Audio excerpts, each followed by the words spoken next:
so I'm back putting a magnaflow downpipe in, but this is it. Looks exactly like my MBRP I got a while ago. But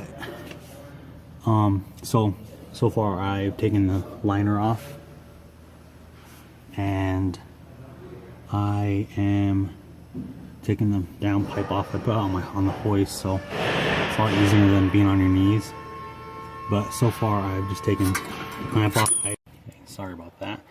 But yeah, that's all I took off is that. Take off. So this is 12 bolts. This is 13, I think. Let me see. And then these little bolts that go back here, the hole on the heat shield, are 10. So let's see.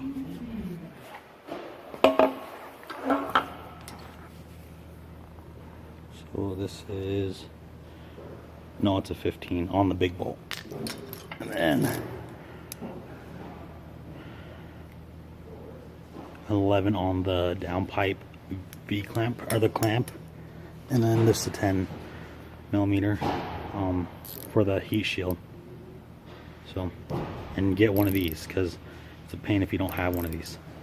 Okay, so taking off the, I just take off the stock resin here, and I wish I could not have to use it, but take it off there because it's in the way. But this thing is getting in the way. It sucks. But yeah, and I gotta take off the heat shield, which was just a 10 millimeter bolts. Those three. But now I need to figure out how to take it off. I might just have to bend it like I did on my other one.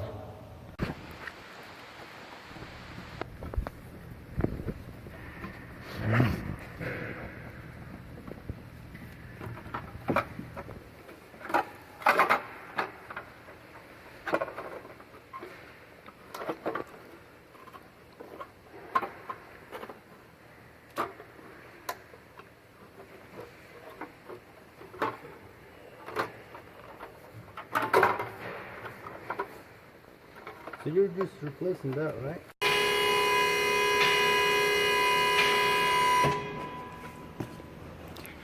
Okay, so what I found out, it's a lot easier to take off that heat shield is if I take this thing off first, which, you know, obviously you got the 10 millimeter, you got 1, 2, 3, I think thing. One's right here, one's up there, the hardest one's right there, and then there's one up top that's super easy to get to. But take that off, and then the turbo heat shield should be able to come off easier. Okay, so I'm back. I got my hands in there. Literally, I'm just going like this. Like, I literally pull down with these like 2 fingers. I'm like, and then just keep going that. But yeah, so it's coming off, but slowly. Let's see if I can get up in there.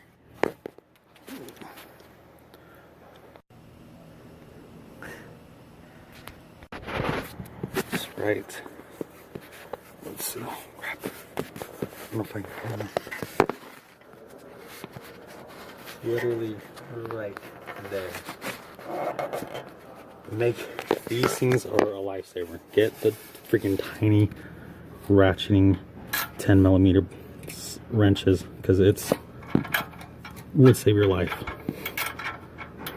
But yeah, I'm just barely moving. I don't even move my hand. I'm just moving my thumb and my one finger and pushing it up and then down. It's a pain, but hopefully she get it out. Okay, finally got it out, and the heat shield, but it's time to go back in now.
Alright everyone, so I got everything installed. It freaking sucked balls. Okay, literally the hardest part about the whole install is the freaking turbo heat shield. That literally took me an hour and a half. As you can see on the video, we bent it and it's off, but that's literally the hardest part. Everything else like goes smoothly. It still sucks, but I mean, it's the worst part. But I'm test driving it right now, and I can hear the turbo spool so much better. Even on the stock exhaust, it's crazy. It's like, I heard, as soon as I got on it, I was just like, I didn't even get on it all the way. I literally went on it for like maybe a little, just put my big toe on it, and I could already hear just a turbo spool up. I don't know if you can hear it really good on the camera, but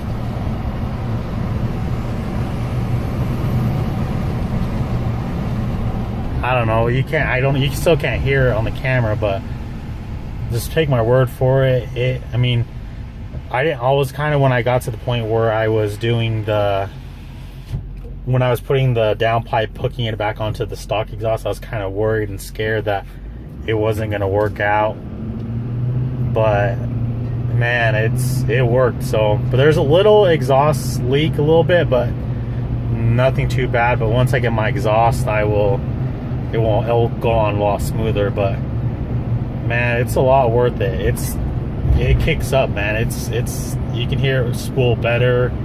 And I don't know about EGT because I don't have a gauge on here yet, but I can feel the power.